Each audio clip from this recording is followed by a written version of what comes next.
Friends ಎಲ್ಲರಿಗೂ ನಮಸ್ಕಾರ. Welcome to Rams recipe. ಇವತ್ತು ನಾನು ಕಳಲೆ ವಡಪೆ ತೋರಿಸ್ತಾ ಇದ್ದೀನಿ. ಕಳಲೆ ವಡಪೆ ಅಥವಾ ಅಕ್ಕಿ ರೊಟ್ಟಿ, ಇದನ್ನ ಬ್ಯಾಂಬೂಶೂಟ್ ಅಂತ ಕರೀತಾರೆ ಕಳಲೆನ ಇಂಗ್ಲೀಷಲ್ಲಿ. ಇದು ಮಲೆನಾಡಲ್ಲಿ ಜಾಸ್ತಿ ಸಿಗುತ್ತೆ. ಇದು ಹೇಗಿರುತ್ತೆ ಅಂದರೆ ಬಿದಿರು ಅಥವಾ ಬ್ಯಾಂಬೂ ಟ್ರೀ ಇರುತ್ತಲ್ಲ ಅದರಿಂದ ತೆಗೆದು ಮಾಡುವಂಥದ್ದು. ಬನ್ನಿ ನೋಡೋಣ ಹೇಗೆ ಮಾಡೋದು ಅಂತ.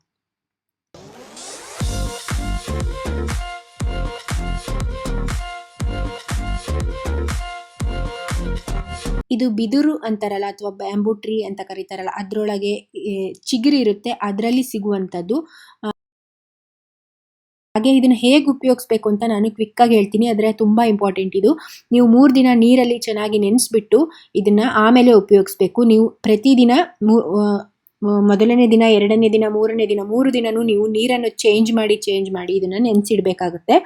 ಅದಾದ್ಮೇಲೆ ಮಾತ್ರ ನಿಮಗೆ ಇದನ್ನ ಉಪಯೋಗ ಮಾಡೋಕ್ಕಾಗೋದು. ಅದಕ್ಕಿಂತ ಮುಂಚೆ ಉಪಯೋಗ ಮಾಡಬಾರ್ದು ಅಂತ ಹೇಳ್ತಾರೆ.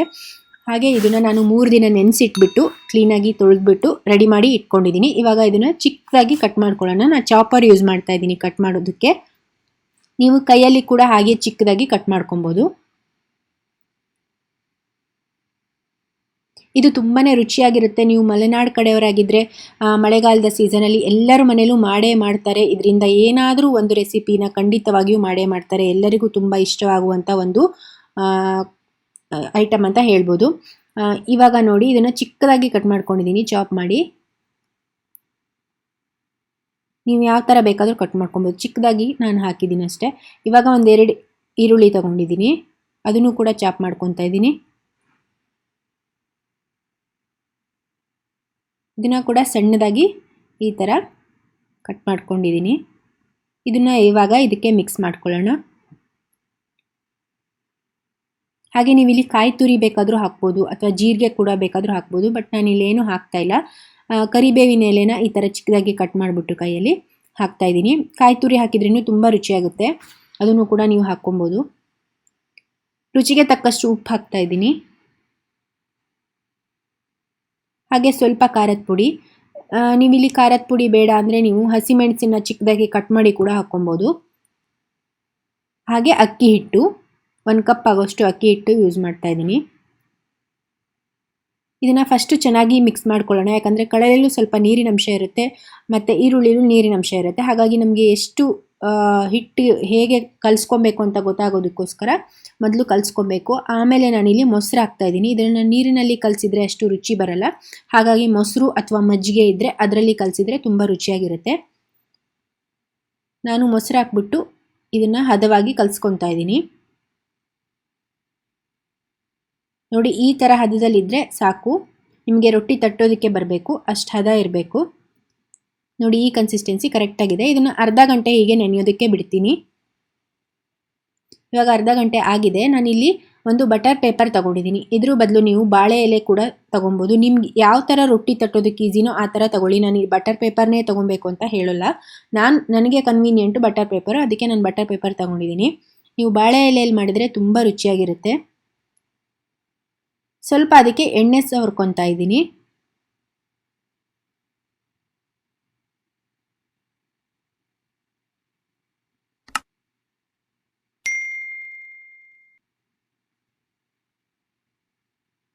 ಎಣ್ಣೆ ಸವರ್ಬಿಟ್ಟು ಈ ಥರ ಇವಾಗ ರೊಟ್ಟಿ ಹೇಗೆ ತಟ್ತೀರೋ ನಿಮಗೆ ಎಷ್ಟು ಬೇಕು ನೋಡಿಬಿಟ್ಟು ಅಷ್ಟು ತೊಗೊಂಡ್ಬಿಟ್ಟು ಚೆನ್ನಾಗಿ ರೊಟ್ಟಿನ ತಟ್ಟಬೇಕು. ಈ ಥರ ತೆಳುವುದಾಗಿ, ತುಂಬ ತೆಳುನ ತಟ್ಕೊಬಾರ್ದು, ಹಾಗೆ ತುಂಬ ದಪ್ಪನೂ ಇರಬಾರ್ದು. ಮೀಡಿಯಮಲ್ಲಿ ತಟ್ಕೊಬೇಕು. ತುಂಬ ತೆಳುದಾಗಿ ನೀವು ತಟ್ಕೊಂಡ್ರೆ ಏನಾಗುತ್ತೆ ಅಂದರೆ ಅದು ನೀವು ಬೇಯಿಸ್ಬೇಕಿದ್ರೆ ಹರಿದೋಗುತ್ತೆ. ಹಾಗಾಗಿ ಸ್ವಲ್ಪ ದಪ್ಪನೂ ಅಲ್ಲ ತೆಳುನೂ ಅಲ್ಲ, ಆ ಥರ ತಟ್ಕೊಳ್ಳಿ. ನೋಡಿ, ಈ ಥರ ತಟ್ಕೊಳ್ಳಿ.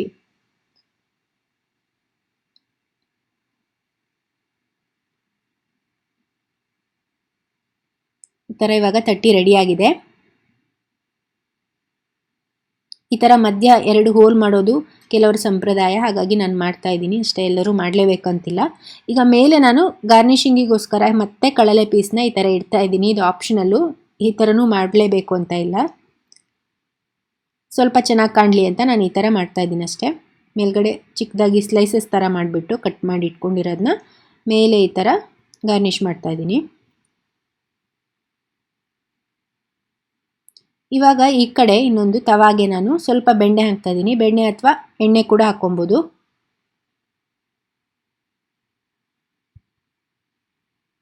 ಹಾಕಿ ಚೆನ್ನಾಗಿ ಅದನ್ನು ಸವರ್ಕೊಳ್ಳೋಣ. ನಾನು ಸವರೋದಕ್ಕೆ ಒಂದು ಈರುಳ್ಳಿ ಪೀಸ್ನ ಯೂಸ್ ಮಾಡಿದ್ದೀನಿ. ಇವಾಗ ಅದ್ರ ಮೇಲೆ ಇದನ್ನು ಹಾಕೋದಷ್ಟೇ. ನಾರ್ಮಲಾಗಿ ಬೇರೆ ಎಲ್ಲ ರೊಟ್ಟಿ ಹೇಗೆ ನೀವು ಬೇಯಿಸ್ತೀರೋ ಅದೇ ಥರ ಬೇಯಿಸ್ಕೊಂಡ್ರೆ ಆಯ್ತಷ್ಟೇ. ಮೀಡಿಯಮ್ ಫ್ಲೇಮ್ ಅಥವಾ ಲೋ ಫ್ಲೇಮ್ ಇಟ್ಕೊಂಡ್ಬಿಟ್ಟು ಚೆನ್ನಾಗಿ ಬೇಯಿಸ್ಕೊಳ್ಳಿ ಎಣ್ಣೆನ ಹಾಕಿ. ಸ್ವಲ್ಪ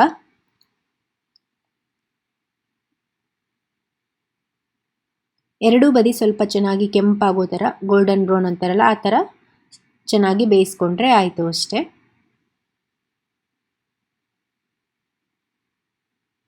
ನೋಡಿ ಇದಿವಾಗ ರೆಡಿಯಾಗಿದೆ. ಇಷ್ಟೇ, ಇದು ತುಂಬ ಈಸಿ. ಆದರೆ ಮಾಡಬೇಕಾದ್ರೆ ಮಾತ್ರ ಸ್ವಲ್ಪ ಕೇರ್ಫುಲ್ಲಾಗಿ, ನಾನು ಹೇಳಿದ್ನಲ್ಲ ನೀರಲ್ಲಿ ನೆನೆಸಿಟ್ಬಿಟ್ಟು ಆಮೇಲೆ ಇದನ್ನು ಉಪಯೋಗಿಸ್ಬೇಕು.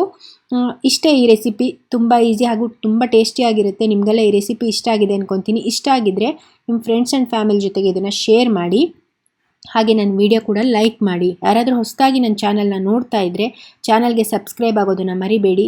ಅದ್ರ ಪಕ್ಕದಲ್ಲಿ ಬೆಲ್ ಐಕಾನ್ ಕೂಡ ಇದೆ, ಅದನ್ನು ಕೂಡ ಕ್ಲಿಕ್ ಮಾಡಿ. ನಾನು ಮುಂದೆ ಯಾವುದೇ ವೀಡಿಯೋಸ್ ಹಾಕಿದರೂ ನಿಮಗೆ ಈಸಿಯಾಗಿ ನೋಟಿಫಿಕೇಷನ್ ಬರುತ್ತೆ. ನಾನು ಮತ್ತೆ ಇನ್ನೊಂದು ರೆಸಿಪಿಯೊಂದಿಗೆ ಸಿಗ್ತೀನಿ. ಅಲ್ಲಿವರೆಗೆ ಬಾಯ್, ಟೇಕ್ ಕೇರ್.